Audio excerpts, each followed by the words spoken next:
versus the Ole Miss Rebels. Ole Miss and LSU will play at 2:30 this coming Saturday afternoon. So we will have preview. We'll have the Ed Orgeron press conference, and we'll preview the game. So we will be on today. So once again, thanks for joining us here on Facebook, YouTube, and Twitter for the LSU preview. So we will be on in just a second. Let me go ahead and see if they got the feeds up. Make sure. So we'll go over to the Ed Orgeron press conference momentarily. So if you want to come in the video chat about what happened with Ed Orgeron Sunday, he did resign.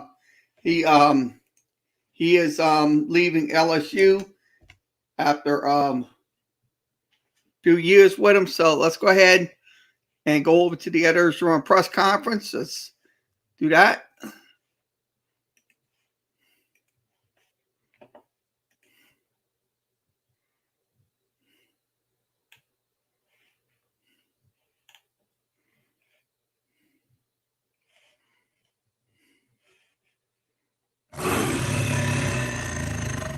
A new week begins for LSU Fighting Tiger football. Pressure comes, he unloads, and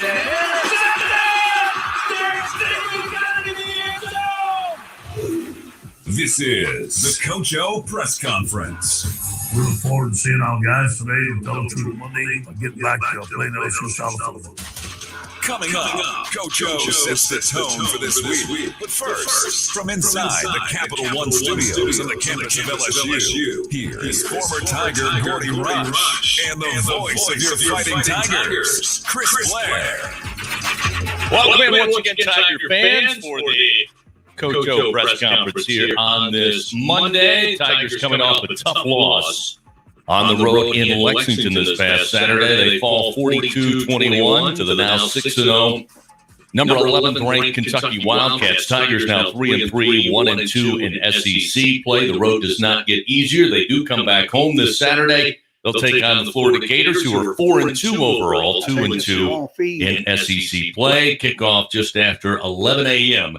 inside Tiger Stadium. Once again, joining you, taking you to the bottom. Oh, looks like we got the wrong feed. Apologize for that. So we have the wrong video feed. We'll get the actual video feed up. We apologize for that.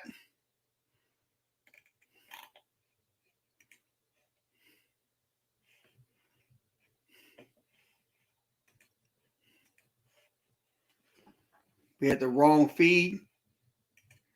Tiger fans on Saturday afternoon, when all was said and done, really enjoyed, maybe high-stepped their way out of Tiger Stadium, high-stepped out of wherever they were. Look, we're not accustomed to 11 o'clock kickoffs around here. It's not everybody's favorite. The post-game show host doesn't hate it, but it's just not normal for us. But yes, Saturday was as good as it gets. The weather was perfect, beautiful. It was actually a pretty good environment in Tiger Stadium, which I knew we questioned last week whether or not that would be the case. And LSU played an inspired game and played really hard and got a hard-fought win. It was a great day on campus on Saturday for sure. Now make it 3 in a row. Tigers over the Gators, 49-42 in an absolute shootout. And anybody who loves football, and I say this, and I know some people may smirk, if you like offense and defense, it wasn't the greatest defensive performance by either team, but there were big plays defensively, certainly for LSU with 4 interceptions, one to seal the game for Damone Clark late in the fourth quarter. But offensively, I mean, it was like a prize fight. Just one punch here, the other team would answer. I didn't know where the scoreboard would stop. Look, I said it on the postgame show after the game. I said, of course, I said all week on my radio show, on the pregame show, I knew that LSU was going to come out, they were going to run it for over 300 yards and score 50 points on Florida. We all saw that coming, right? I mean, especially the way that they did it, running the football 15 times in a row in the fourth quarter. For a team that for a month and a half has really struggled to run the football, it was unbelievable to watch. I got asked countless times on Sunday and even today, how did they do that? I don't have a great answer. It was just something to watch. No, absolutely. And we talk about the success in the win, 49-42. You lead me right to our first topic, and that is the rushing attack for LSU, which, of course, has struggled all season long. Saw a little bit of life, especially in the second half in the loss to Kentucky up in Lexington the week before. but a new wrinkle added coming in, and you noticed it immediately. It started with Jack Mashburn, who is kind of the third tight end, or was the third tight end coming into the season. Now, here of late, he's kind of been the number 2 guy, and then on Saturday, he was the number 1 guy, obviously sharing time with Cole Taylor and the outstanding freshman tight end in Jack Bech. Mashburn, more of an H-back, kind of the hammer in the running attack that was just trying to get a little bit of crease and get TDP to the second level, which he did time and time again. Florida had no answer for it. Even saw Dellinger at times out there as an H-back, and that's a load to contend with. But between those 2 guys, and of course Ty Davis Price, who was named co-SEC Offensive Player of the Week just a little bit ago this morning, it seemed to work, and Florida just could not stop it. And you're talking about a pretty good front seven. Really is a good front seven for Florida. They've done a pretty good job all year at stop and run, really playing pretty good defense after last year's unit was maligned so much. But LSU kept running that counter and pulling 2 offensive linemen from one side to the play side, and Florida had no answer. And so LSU said, well, it's going to keep coming. We're not going to stop. It's just the same play over and over and over again. Ty Davis Price was patient. He ran hard. He was physical. He showed some explosiveness and some great speed. We all knew these are the characteristics that he had. He just couldn't get the wheels going because there wasn't room up front for the first month and a half. That changed on Saturday, and when he got into the open field, it was fun to watch. Now, we can all have our opinion on co-offensive player of the week in the SEC. I mean, Ty Davis Price, 36 carries, 287 yards, sets a single-game rushing record for LSU. I mean, there are some incredible running backs that have come through this program. He sets a single-game rushing record. And no offense to Matt Corral. We'll talk about him in a little bit. But, I mean, when you set a record like that, to me, you're the offensive player of the week. There's no co involved. I mean, 36 carries on the day, that is a heavy workload. And he seemed to get better as the game went on. They talk about great backs. I talk with Jacob Hester all the time. He's the guy that shares some time, but the best games you have are the ones where you continue to get the football and get into a rhythm. He was seemed like running downhill the whole day, and it wasn't as if he got to that number by ripping off a couple of 80 yards. It was just consistent. 10, 12, 16, and a couple for 30-yard touchdowns. It was just a steady diet of TDP. And after, again, it was a tough start to the season for him. It had to feel really good walking out of Tiger Stadium on Saturday. We all talked about it through the first 6 weeks, really the first 5 weeks, is who is going to be that running back. We've seen everybody get a chance at it. And you look at TDP's numbers after 4 weeks, and you're like, he's averaging under 3 yards per carry. But I know we've talked about it with Coach O. There's only so much a running back can do. I don't think Ty Davis Price forgot how to run or lost his skill from what we've seen in the past. But again, the ability with this style and that wrinkle they added, now in the game, 8 yards per carry. That's what I think we can expect from Ty Davis Price. Right. He's not built like Clyde Edwards-Helaire, who's going to get in the backfield and shoot some guys and get out wide. He wants to get those pads moving north and south and find a hole and go. And that's where he said best. Well, there hasn't been a hole. They've made some adjustments on the offensive line. Coach Davis looks like kind of getting his feet on the ground. His unit is healthy now. They were not for the entirety of camp in the first part of the season. He's got his crew. This is the first time they've had the same offensive starting line back-to-back games. In the first play, you got an injury to Anthony Bradford. But they seem to have gotten some continuity. They got Ty Davis Price moving forward. He's a big, fast, strong man. We saw that. Couple of things before we move on, talk about the rest of the game. Again, 49-42 LSU getting the win over Florida, which is always a great day in my book. Talking to a couple of players, former players, including our colleagues, Marlon Favorite and Brandon Taylor, at halftime, they were talking about that wrinkle. And what Marlon kept saying was, hey, moving forward in the locker room, Florida's going to try to adjust. Grantham's going to try to come up with something. He said, but that's the type of wrinkle that even moving forward, every film's going to have what they do. It's not going to be a secret. That it's still man on man who makes the play. That's kind of why the big guys up front like this type of system. For sure, and it was a hat on a hat, and they got that thing blocked up, and Ty Davis Price found the daylight. Everyone will look at that tape now and have show what LSU doing in the ground game. But the fact of the matter is that what it did do on Saturday was prove the teams moving forward on the schedule. You do have to respect LSU's ability to run the football. That was not the case 5 days ago. You really didn't. LSU wasn't able to do it. Now teams are going to have to prepare for that. We know how explosive some of these young wide receivers are. Max has had some great days throwing the football in his year and a half here at LSU. And so now this offense kind of takes on another dimension that wasn't previously there. Coach Ed Ogeron, going into the halftime locker room, stopped by and visited with Gordy Rush. I know we've all made jokes about what does the coach say in a halftime interview that means anything. But on Saturday, Coach O told Gordy, after he mentioned, hey, there was a new wrinkle there, you're using Mashburn, you've even used Dellinger in that H-back position. And Coach O said, we've got to run the ball. This is going to help us in the passing game. And as it turned out in the second half, where they needed plays in the passing game, they were able to do so. Max Johnson on the day, pretty good day at the office, 14 of 24, a couple of missed throws early, but got in the groove late, 133 yards, 3 passing touchdowns. To DeRay Jenkins, the tip of the cap to him. What a performance at wide receiver for LSU.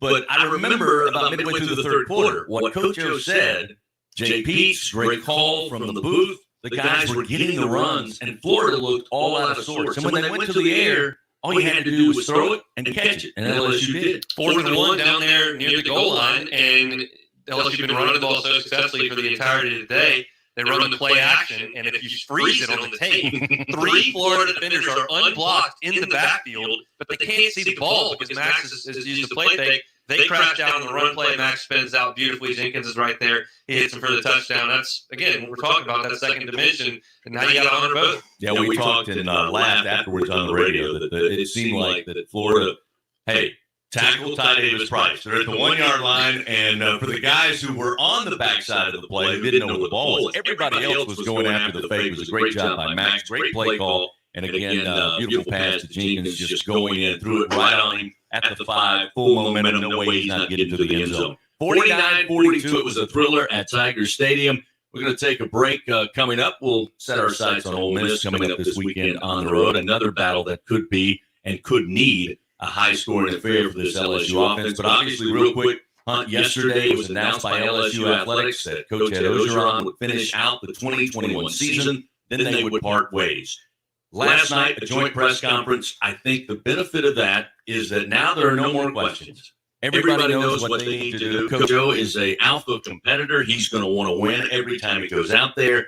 Now they can focus on this week, Ole Miss, and then each game that follows after. Yeah, block out the noise, positive or negative, has been the anthem over there for years, and now there is no noise. There's no noise. You go out there, you focus all week on a game, you play it. There are no consequences moving forward. And obviously was a little bit of negativity around things when you lose 3 games early in the season at LSU. That tends to be the case at times. But now it's just playing ball. I think that's a weight off a lot of people's shoulders over there. Well, call me selfish. Now we're just going to talk about football the rest of the season, and that's fine by me. Coming up at the bottom of the hour, Coach Ed Ogeron will set the tone for this week as the Tigers travel to take on Ole Miss in Oxford with kickoff just after 2:30. Fans, don't forget to bring some flavor to game day with Tabasco hot sauce. Go Tigers, go Tabasco, the official hot sauce of LSU Athletics. We'll find out about the Rebels, what Hunt knows when we come back. It's the Coach O press conference presented by Bridgeway Hospice here on the LSU Sports Radio Network. Do you have Medicare and make less than $1,615 per month? Or do you have Medicare and Medicaid? You may be eligible for extra benefits you're not getting now, and you may be able to enroll in a Medicare Advantage plan from People's Health. Don't wait. If you enroll in a Medicare Advantage plan from People's Health today, your benefits may begin the first day of next month. Call 1-855-410-7761. That's 1-855-410-7761. People's Health, your Medicare health team. Your team is on a 3-game winning streak, and you're convinced it's because you've worn your lucky football jersey and haven't taken it off. Not work, a wedding, or even bathing. With Cox, you can actually wear it all season long because we give you game day coverage and content 24/7. So join us and dress accordingly. Hey Tiger fans, just say Fan Zone into your Contour voice remote and enhance your game day experience all week long. Play games, win prizes. Cox, we're LSU fans 24/7. LSU Tiger fans are gearing up with real Tigers apparel and merchandise from the official online store at lsushop.net. Get jerseys, sideline gear, polos, t-shirts, hats, official team merchandise from Nike, accessories, and much more. Over 3,600 products, all shipped right to your door. Head to the place real Tiger fans go for the selection only real Tiger fans get at lsushop.net. We always picture the SEC student athlete for their speed, their vertical, their agility, but it's time we picture them for more.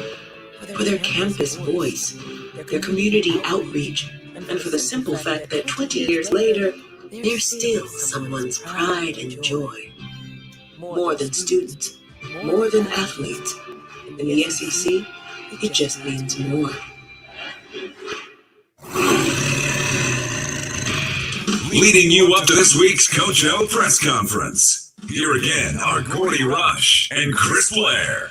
Playing the part of Gordy Rush today, we've got Hunt Palmer joining us here in the Capital One Studios. Chris Blair along with Hunt getting ready for the Coach O press conference coming up in just a few minutes. Hunt, you may have noticed I hadn't talked to anybody this morning, and then we go on the air and I realized I'm a little hoarse. That's all right. From screaming on Saturday, but again, 49-42. Now let's talk Ole Miss. The matchup, 5-1 on the season. Interesting night on Rocky Top for Lane Kiffin, but they are able to hold on, pull it out, get the victory. I want to start with their defense because that was the story coming in this year. Okay, you know what you're going to get with Lane Kiffin? He's got Matt Corral, who still I think is in the conversation for the Heisman race.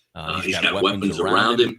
But the defense is going to be better. So what say you? The defense better? Because it appears to me they still most times have to outscore you. They got to outscore you. The defense is a little bit better. It can't get any worse than it was at the end of last year. But they brought in some transfers. Chance Campbell and linebackers done a really nice job for them. And DJ Jerkin, the defensive coordinator there, has brought an aggressive style. They were really good in the first half of their opener against Louisville. Showed some life in the first half against Tennessee, but then Tennessee kind of got rolling a little bit. Look, Arkansas scored 50 on them, and Tennessee was right there as well. It's still a defense that's got a lot of issues, but the offense makes up for most of those. Well, it starts with Matt Corral, of course, at quarterback, and he, as we mentioned, sharing co-offensive player of the week. Pretty good performance on the road in Knoxville for his team to hold on to victory. But I want to talk about some of the pieces around him, and when you look at Ole Miss this season, obviously, Alabama had the key code to how to stop them. They obliterated them in Tuscaloosa. But what do you see as the biggest challenges LSU's defense is going to have beyond Matt Corral? I would love to answer that question, but the fact of the matter is that it's him. He is, I believe, the best offensive player in the country right now. I mean, he ran for 200 yards on Saturday. They fell down on the last play they ran. It went back under 200 barely. He ran for 200 yards. We know he can throw for 500 yards. LSU picked him off 5 times last year in Tiger Stadium, and they still scored nearly 50 points in that game. His running backs are good. It's a balanced attack. Snoop Conner is a really good player. Jerry Healy is an excellent athlete. He also plays baseball for Mike Bianco's team. They're a good rushing attack. They will run the football. It's something that people think of Lane Kiffin throwing all over the place. Matt Corral winning the Heisman Trophy. They love running the football. But it all starts with Matt Corral in the backfield. Yeah, you mentioned he leads the team in rushing on the season, 450 yards, averaging just over 5 yards per carry.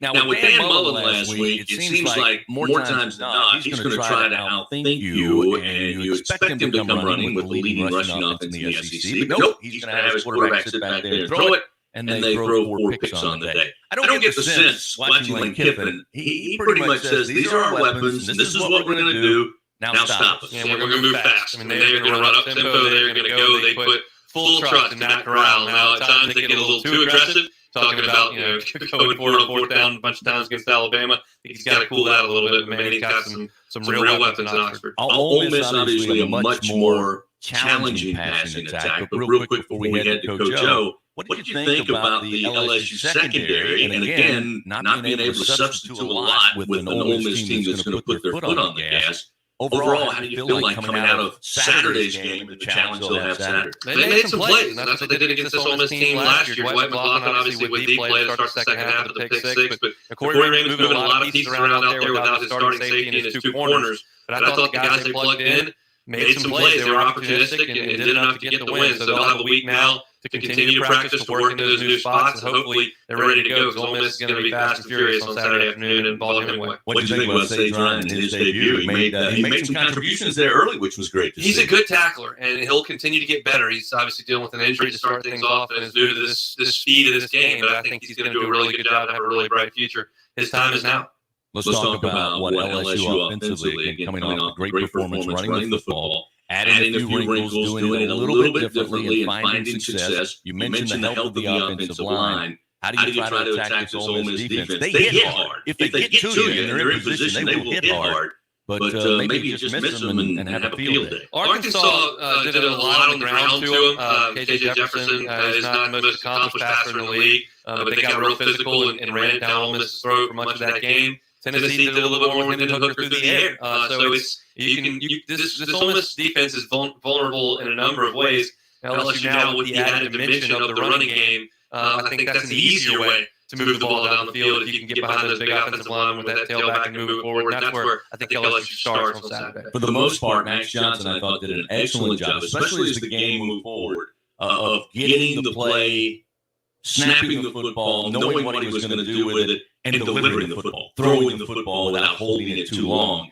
To me, when they get the opportunities in the passing game in Oxford this coming week, if he can continue that, if he can take second half, put it into a full game next week, I think you got something. He's got to hit the deep ball a little bit better. I think the short and intermediate stuff's never been an issue with Max. He's an accurate thrower. He's a quick decision maker. He does a good job around the line of scrimmage. When the deep ball's open, like it was a couple times early in the game on Saturday, he's got to hit those, do a better job. He'll continue to work on that this week, and those opportunities will be there against Ole Miss. LSU's got a lot of talent wide receiver, even with Kayshon Boutte going out.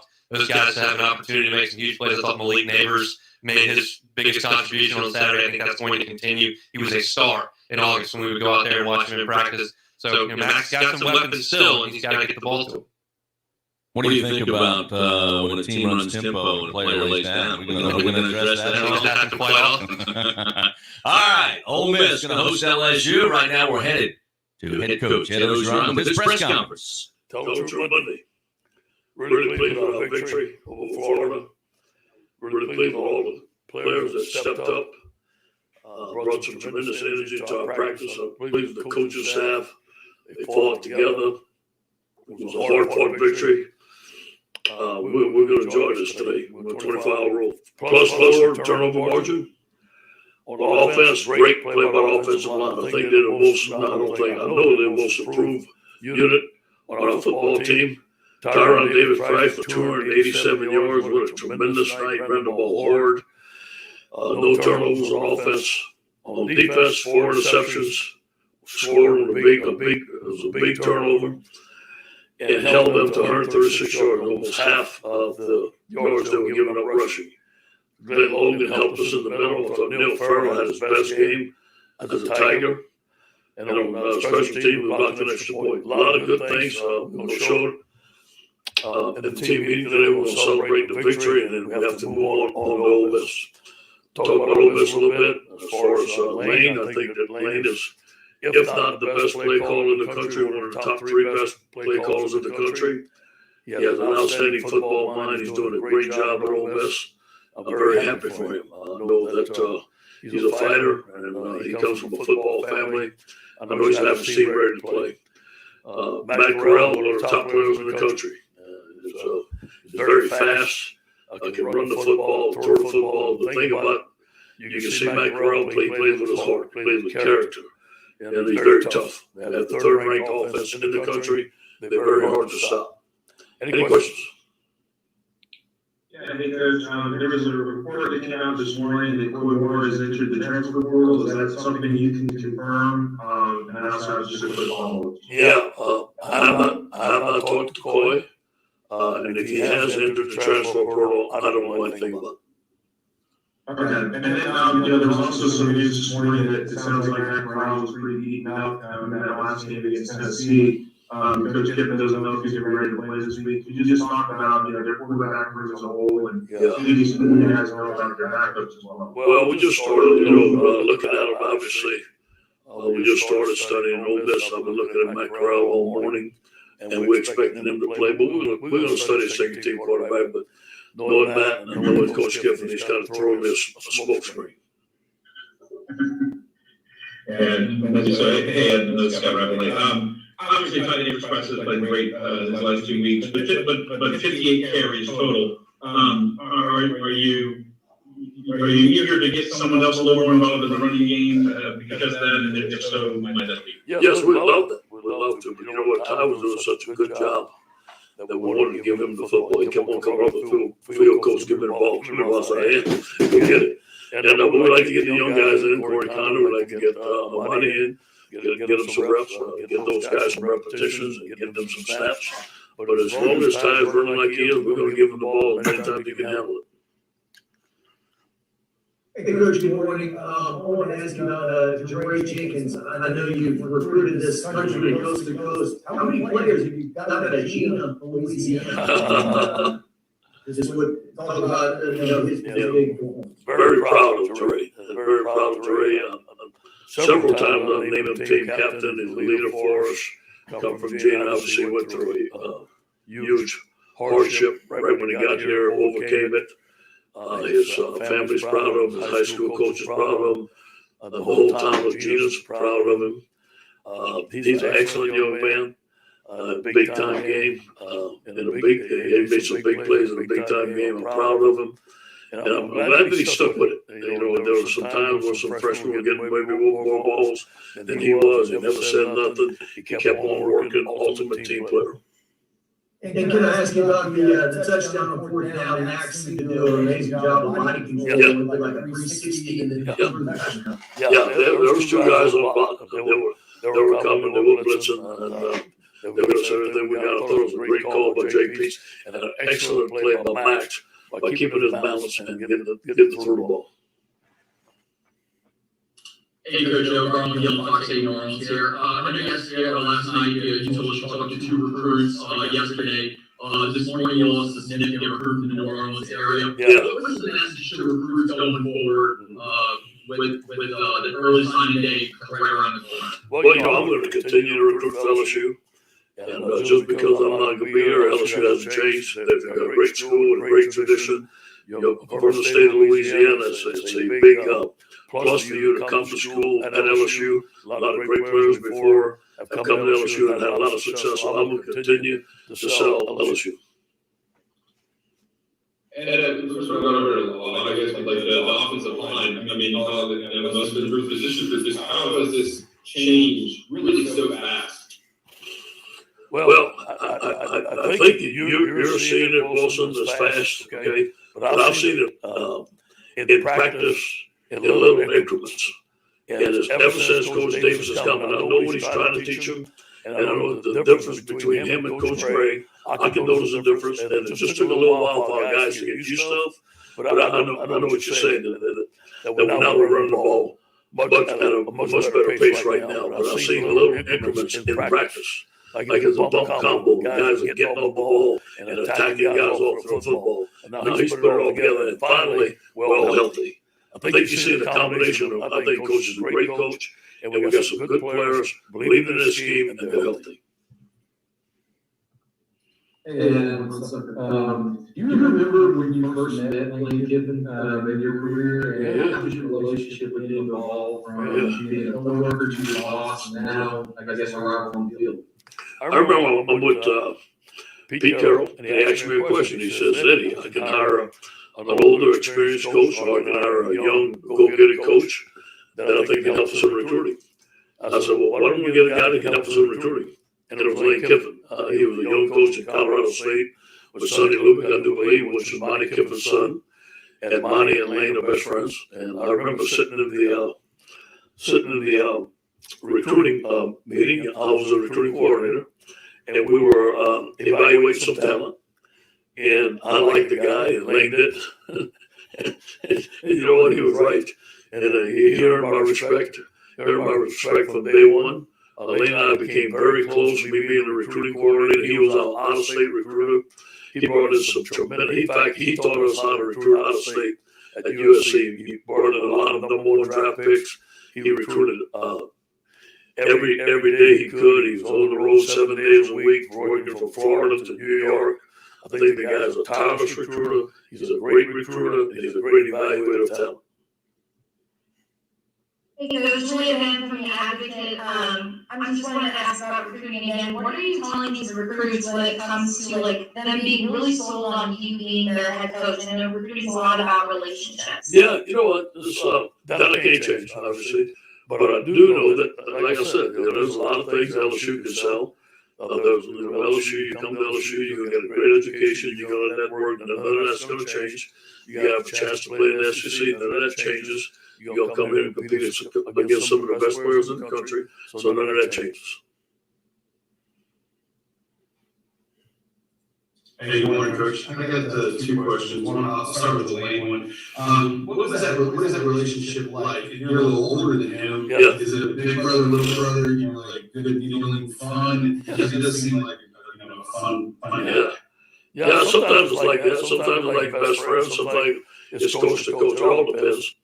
But we do have the utmost respect for each other. And we do know each other's strengths and weaknesses. And then we've kind of fed off of it when we coached together. And I'll never forget when I went to Tennessee. He said, "I'm going to treat you like the assistant head coach." And he actually did. He gave me a lot of responsibility. We worked well together. You know, obviously we won 2 championships at USC together. We built that recruiting class. We all worked hand in hand, me, him, and Coach Carroll, and all the other assistants always together.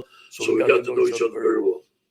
And then my other one would be about Corral. Like, once you made it to Tennessee, he is a willing runner.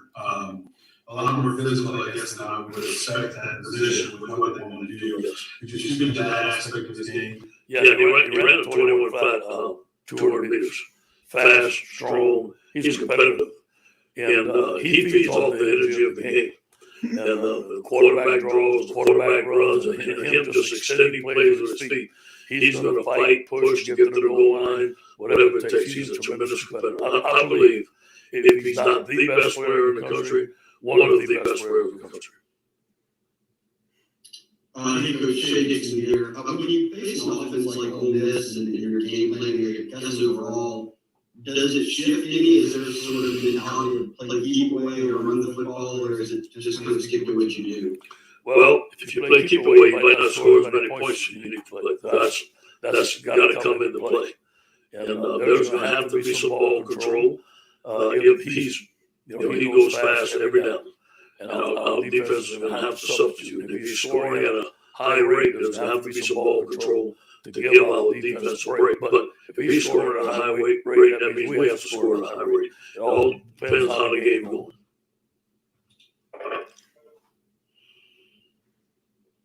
You guys, are you prepping for this as whoever gets to 50 first, whoever gets to 60 first is going to win the game? Yeah, I don't want to say that.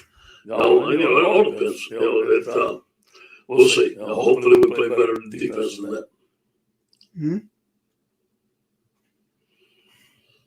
And a couple of things, if I could, please. Kind of a funny one, but did you see Kiffin get hit by the golf ball? And what did you think of that? And two, how do you motivate the guys over the last stretch of the season when they know that you're not going to be here? Well, first of all, I've been an interim coach already. And so I feel that I think the pressure's been let out the tank. I think everybody was hearing all the stuff now it's done. Now we can just go out and concentrate on football and play football. I think we're going to play a lot freer. I think that we're going to have some great practices. Our guys want to beat Ole Miss. Our guys like winning. So there's a lot of young players, mixed in with some old players.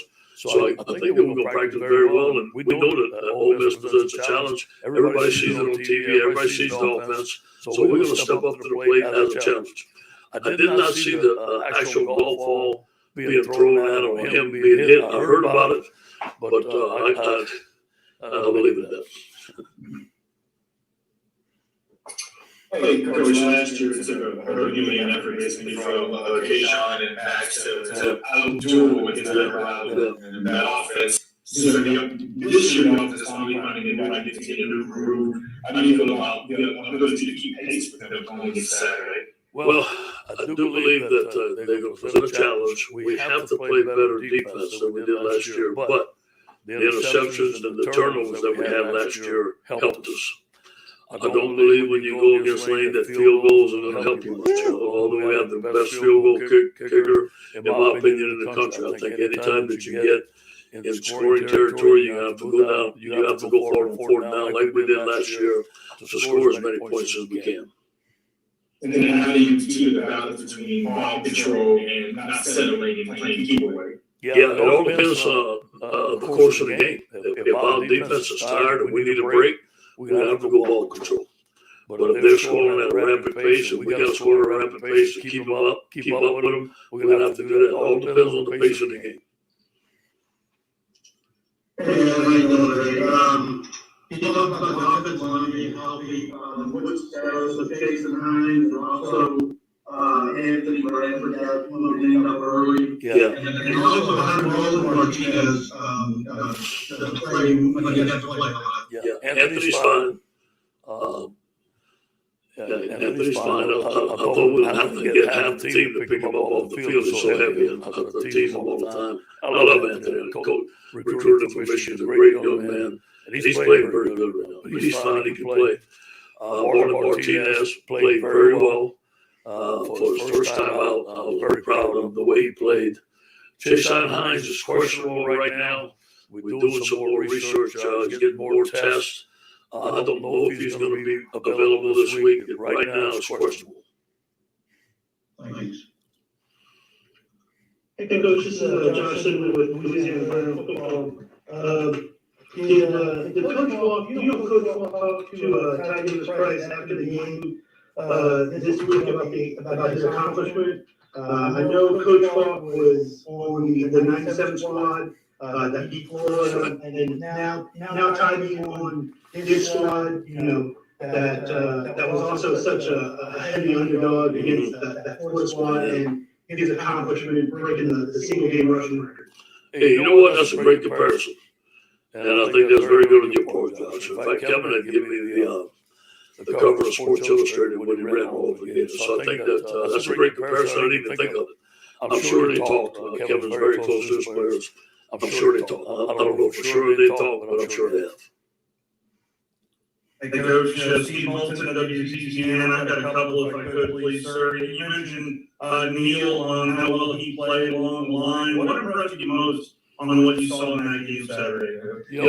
I do believe with Glenn Logan coming back, he and Glenn are best friends. They've played with each other for 4 years. They feed off of each other. And the type of blocks that they were giving Neil was a favorite block for him to play. And I'll tell you what, it started off with the first snap. He got out, come out of his hips, got underneath that guard's chin, knocked him back. And it was almost like that the whole game. And he was very active. I think he could feel the weight of the guard going forward. So he's giving a little head fake and going outside and beating him a bunch of times. Was in the backfield. The guy played his best game. And Coach, with this being such a high-profile job, and just the pressure cooker that is being at a Power 5 job, what is it like today now moving forward for you? Is maybe some of the pressure off? What is it like for you, sir? Well, everything's the same for me. One day at a time. Pressure or no pressure. I put a lot on myself. That's all that matters. And, first game, the state Ryan and Nickel and Porter Law moving outside. How would you think the job those two did in that role? Very well. Excellent. A+. Specifically with Sage in his first start, was there anything that you noticed that you really liked? I really like his ability to adjust. He's very smart. In practice, there were some things that we had to adjust with, and it took him a couple of reps. But once he gets it. He's able to cover. He's kind of like a corner slash safety playing the nickel. He has the physical attributes of a safety, and he has the foot speed of a corner. He's a perfect nickel for us, and he's a great competitor.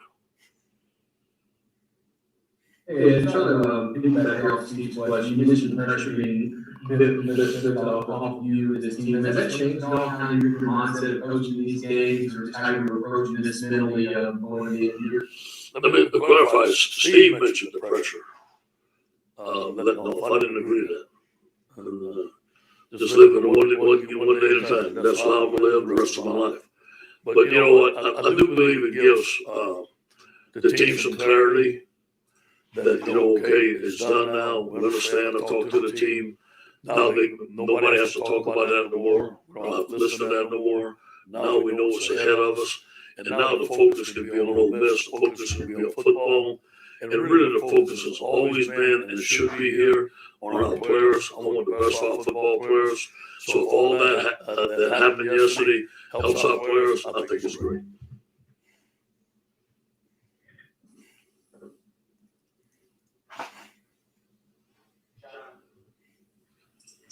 I was just curious, the game against Florida, given what you were playing with and the substitutions that you had to make on your roster, were you disappointed in the defensive performance, kind of knowing what you're going to be facing this weekend as well? Well, were we pleased because you had all those changes that you had to make? okay, I was pleased the first half. I really worried the second half, but I knew this. Dan is a great game day caller, and he's going to find stuff. That's how they work. They're going to find stuff that can trick you, and we got tricked with a high discipline right there. He gave us some different things. Gave us kind of the same type of play, but with a different player in a different position, and it took our guys a little time to adjust. And all the stuff was eye discipline. And if we can have great eye discipline, we're going to have to have it against Lane. Here's what Lane's going to do. He's going to see all the players, all the plays that have given us problems, and he's going to run it at us again and see if we fix it.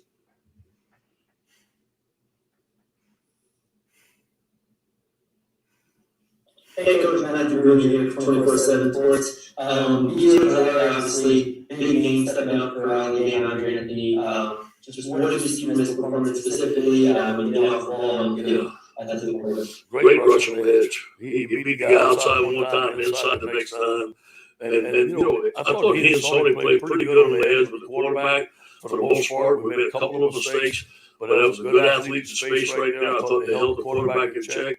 They had a lot of responsibility. I think defensive ends had more responsibility against the Florida Gators than they had all year as far as quarterback reads, pull-up plays, rushing the passer, traps, and all that stuff. I thought Andre did a very good job of preparing all of our ends. Hey, Coach, you talked a little bit about Jack Mashburn's success walking on Saturday. Can you kind of explain how a former high school quarterback was listed under 230 pounds as a college? Well, he's grown a little bit. I was saying Jack's tough. He's really tough, and I think that he's been waiting for his time here. He's always wanted to play at LSU, and he's got great hips. He's got great explosion. He has good feet, and he's very smart. And so I think all those attributes helped him. He's all-star tight end, in my opinion, right now. He's one of our better blocking tight ends. He's a great young man. I'm so happy for him. That's it. Go Tigers. All right. Head Coach Ed Orgeron with today's Coach O press conference presented by Bridgeway Hospice. We'll take a quick timeout. We'll come back, set the record. Okay, let's go ahead and break down the game matchup. Florida, Ole Miss, and LSU. So we're going to break the game down. So let me put the stats in. And we'll break it down for you in just a second.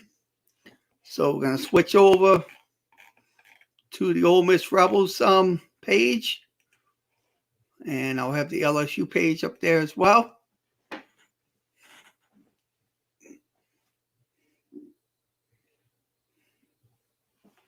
So let's go ahead and break down the matchup. Okay, let's give you scoring breakdown. Okay, the scoring breakdown, I'm going to go ahead and do that. Okay, the scoring breakdown, the last couple of games, Ole Miss been scoring 43 points in games. So Ole Miss been scoring 43 points. That's LSU. Sorry about that. The wrong.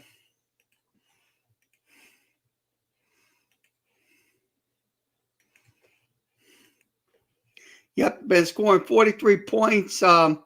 Also at home, they score 55 points a game. So they're kind of, like I said, they're in the their high numbers are pretty good. So they have 23 touchdowns at home and 35 at home.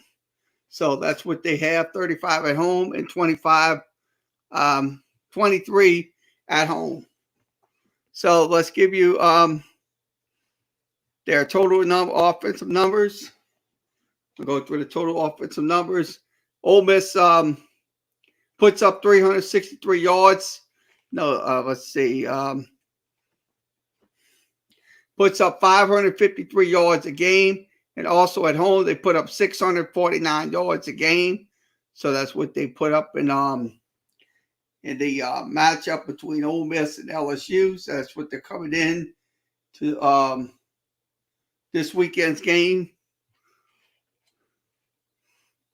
Now that's we'll break that down. Okay, passing the football. Let's go over to the passing game. Okay, Ole Miss puts up 290 yards. They also put up 305.3 yards at home. So that's one of the reasons why the Tigers are going to have to be very careful with their passing game. At home, they put up 300. They have 10 touchdowns and no interceptions at home. So 10 touchdowns, no interceptions at home. So we'll break down the running game. So let me break down the running game for you. Okay, the running game for the Rebels. The Rebels put up 262 yards. That's 5.4 yards a pop.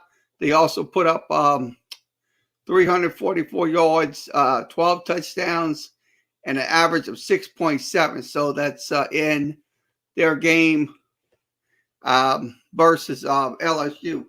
Going into the LSU game. That's where they match up at.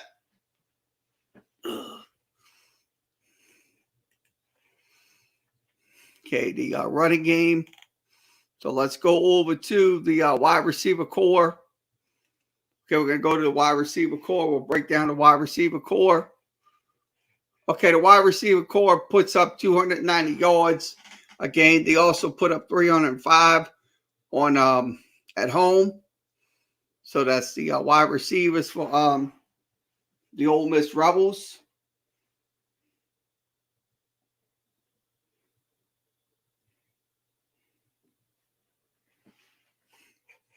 So that is your numbers.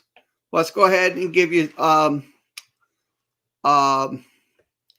and distance numbers. Let's give you their downs and distance. I'm going to give you their downs and distance. Give me a second to get that up. Okay, on first downs, Ole Miss has 170 first downs. That's 92 runs, 67 passes, and 11 penalties. They also have 92 first downs. That's on 55 runs, 32 passes. So they're going to run mostly for their first downs when it comes down to it. They're definitely going to run the football for first downs, both at home and in all games. Now, we'll go ahead and we'll break down the third down conversions for you. Okay, third down conversions. Ole Miss is at 41%. They're at home. They're also at 41%. So 41% both sides of the spectrum. Now we'll go to the fourth down conversions, and we'll break that down for you. Okay, fourth down conversions. Ole Miss puts up 74% on third down conversions. They also put up 81% on third down conversions at home. So that's the two biggest concerns for the LSU Tiger defense. It's third down and fourth down conversions. So now we'll go to the red zone offense. Let's go to red zone breakdown. Okay, red zone breakdown. They're at 85% at home, 85.29%. At home, they also at 83.3% in their games. So that's they have 14 touchdowns in the red zone at home and 25 total. So 25 total in the red zone. So that's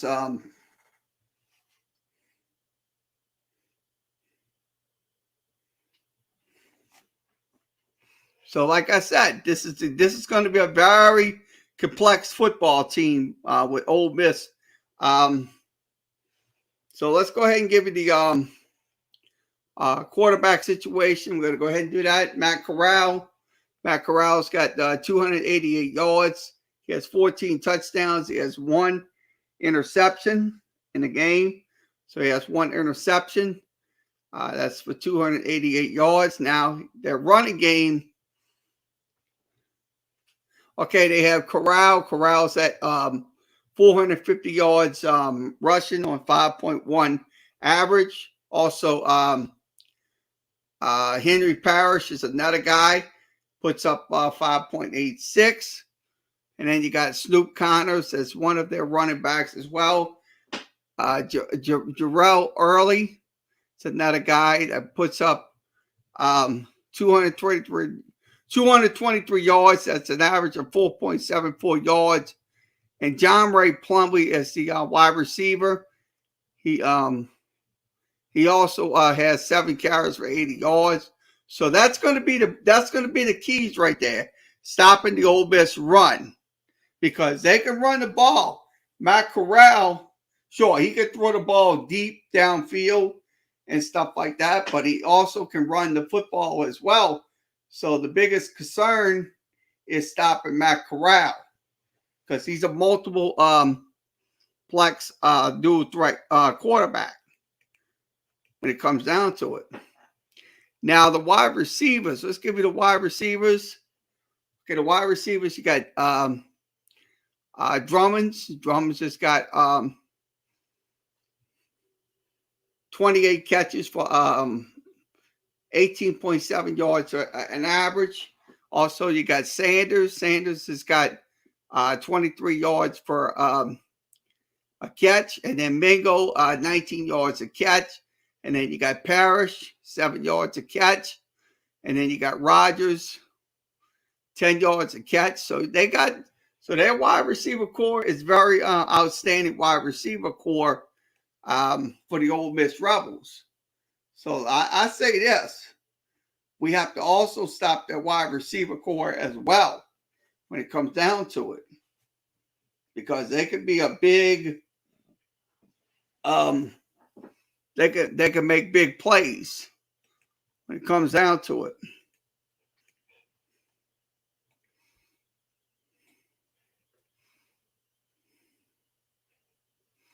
Okay, let's see what else we have. So that's your breakdown of the Ole Miss Rebels. We're going to break down LSU. I'm going to go ahead and give you a breakdown of LSU. Let's go ahead and do that. We'll switch over to LSU football. And we'll break down LSU football for you.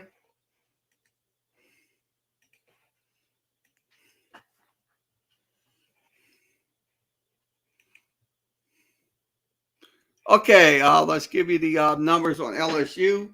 Last couple of games, LSU averages 32.4 points a game. They're also on the road putting up only 25 points a game.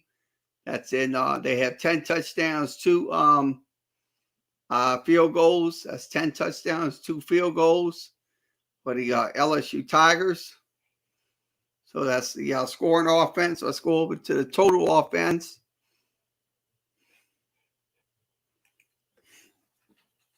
Okay, the total offense in the last couple of games, LSU puts up 390 yards total offense. That's on 474 plays. LSU on the road puts up 376 total yards of offense. That's 198 plays. So that's what they do. So that's LSU total yards of offense. Now, running the football for LSU. Let's go ahead and put that in. Okay, running the ball. LSU is at 117 yards.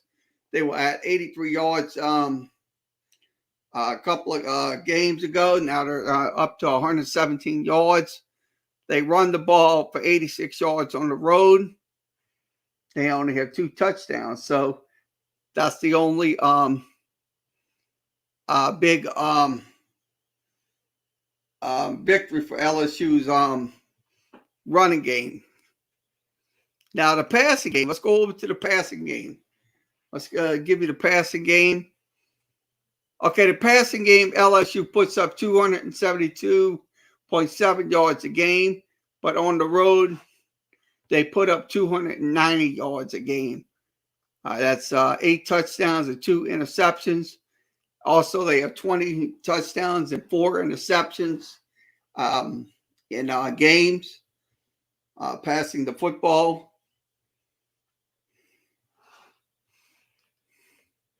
Now we'll go to the wide receiver core.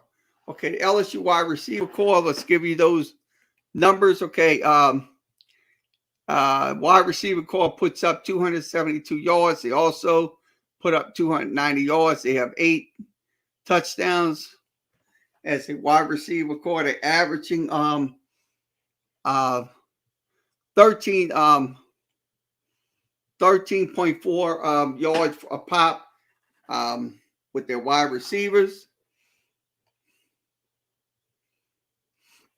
Now let's go over to the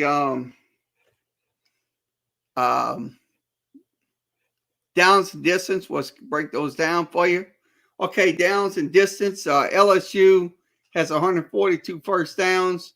That's on 49 runs and 84 passes. Now, on the road, LSU puts up 161 yards. That's 20 runs and 36 passes on first down.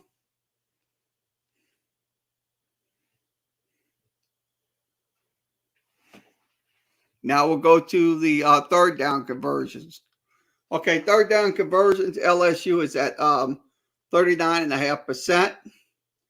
That's at in all games. And on the road, they put up 41%. That's 18 to 43 in the game. So they're 18 to 43 on third downs when it comes to the road. Now at in all games, they put up 39%. That's 39 of 99. Now on fourth down, we'll go to the fourth down side. Fourth down, LSU is at 61%. That's 8 of 13. Also on the road, they're at 57.5%. That's 4 of 7. So that's the only thing is that the road is kind of a little 57%, but it's kind of still high, but it is how they do it on offense. Third down offense. Okay, let's break down the red zone breakdown. Okay, red zone breakdown. LSU's at 100% in all games, 14 touchdowns, 5 field goals.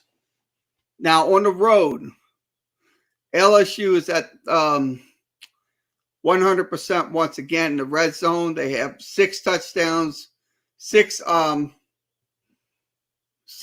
conversion attempts out of 6. They also have 4 touchdowns and 2 interceptions.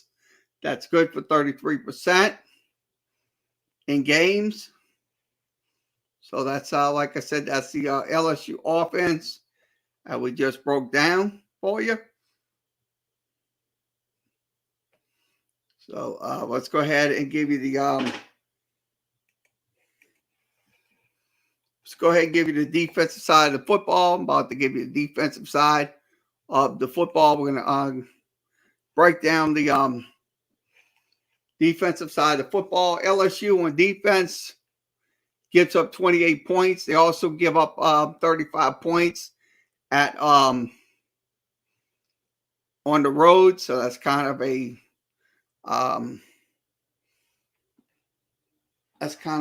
topsy-turvy of what's happening with LSU football.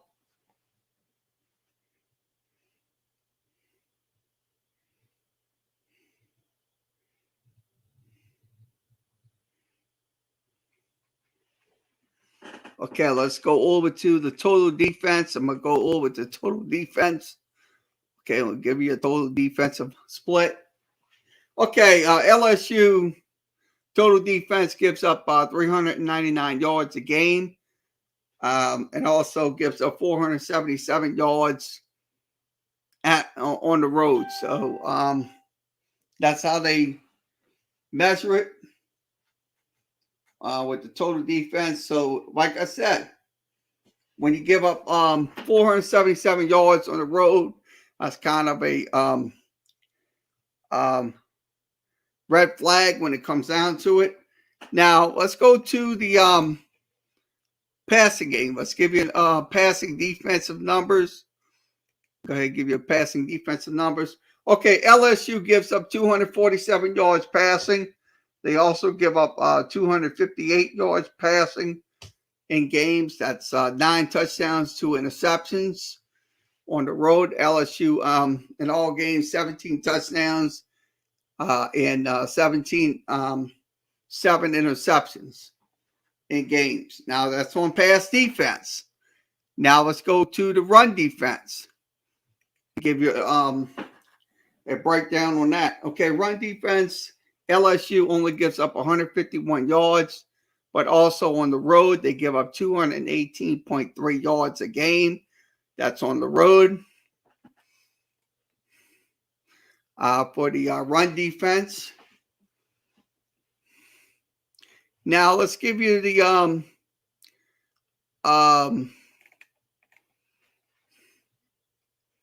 first down defense. Let's give you first down defensive numbers. I'm going to pull those up. Okay, first down defense. LSU gives up 148 first downs.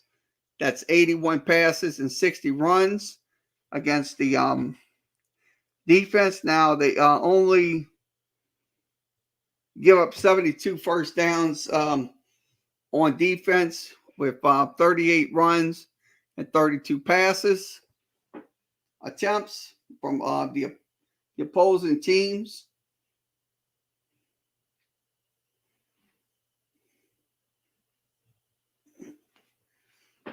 Now,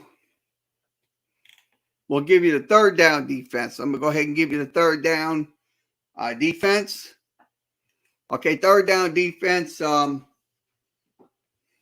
LSU gives up 45%. That's 47 of 103 attempts.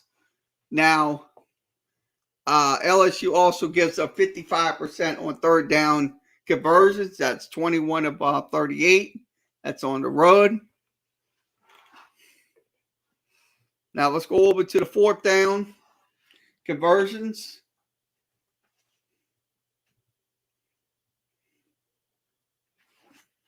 Okay, fourth down, LSU is at 6. No, that's the wrong one. I put it in.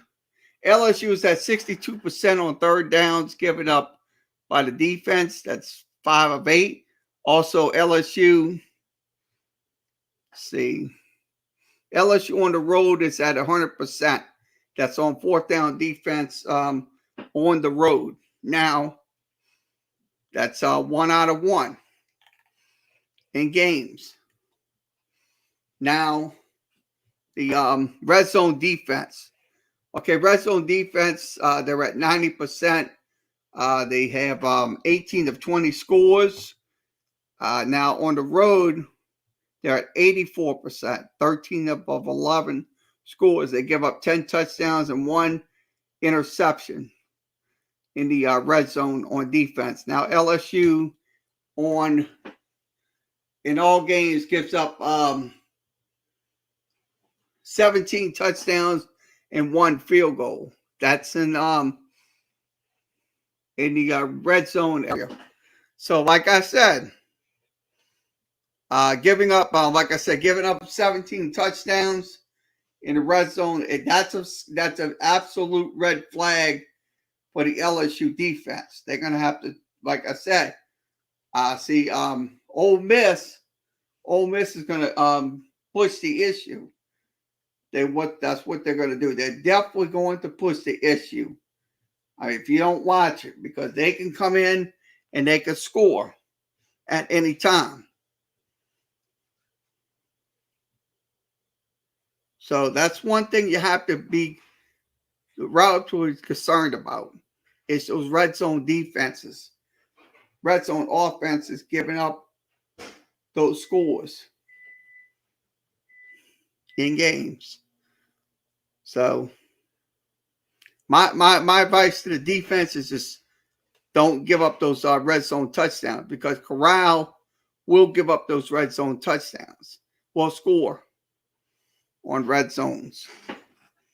So with that being said, thanks for joining us for this LSU preview versus Ole Miss. Hopefully we gave you insightful information on this game, LSU and Ole Miss. They will take on each other this coming Saturday at 2:30. Point spread, we didn't look at the point spread yet, but I think if LSU can come out like they did against Florida and just have a fast start, I think they can win this game against Ole Miss. But if they come out sluggish like they did against Kentucky, they won't win this game. Period. End of story. So once again, everybody have a good rest of your Monday afternoon, and we'll be back tomorrow for another edition of Tulane Preview. They are taking on SMU this coming Thursday night.